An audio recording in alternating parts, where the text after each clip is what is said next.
This video covers the data file contents for the Economic Nexus Robotics Process Automation case.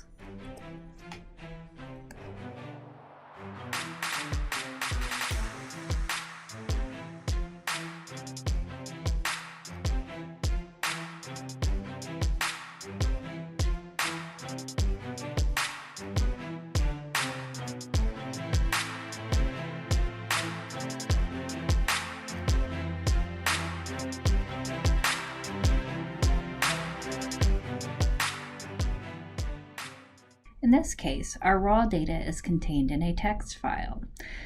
In the videos, I will be using a sample of the data that you will use for the full case so that you can see the steps required to complete the case without seeing the solution to the case. I have included a sample of data from the text file.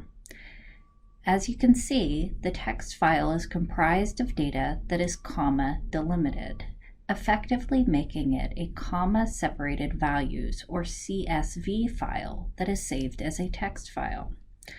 What this means is that each time you see a comma, an Excel spreadsheet or CSV file would place the next item of data into a separate column. Thus, the first number we see in the data set, the number 4, would go into column A. We then have a comma, so the next value of 4.00 would go in column B. And our next comma would tell the program to put the 5/9/2021 with a timestamp in column C. So hopefully this lets you see what we mean when we say comma-separated value file. Every time there's a comma, an Excel spreadsheet or CSV file will put the value into a new column. This text file does not have a header row, so unless you know what the layout of the file is, this file would be largely uninterpretable.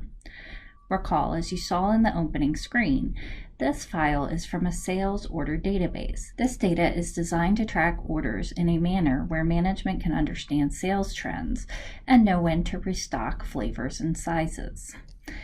Each record contains the following information.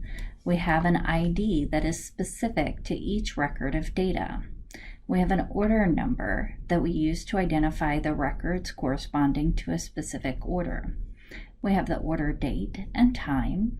We have the quantity of the product that was ordered, the flavor of the product that was ordered, the size of the product that was ordered, the list price of the product, the revenue, which would be the quantity times the product price times any applicable discount. We have the tax, and then we have the total sale, which would be the revenue plus the tax. We also have the city, the state, and although it's not shown on this screen, a zip code. Like most data analytics tasks, the data was not collected or stored with the current use in mind. Instead, we need to adapt the sales data to allow us to evaluate whether Chicagoland Popcorn has established economic nexus in a particular state.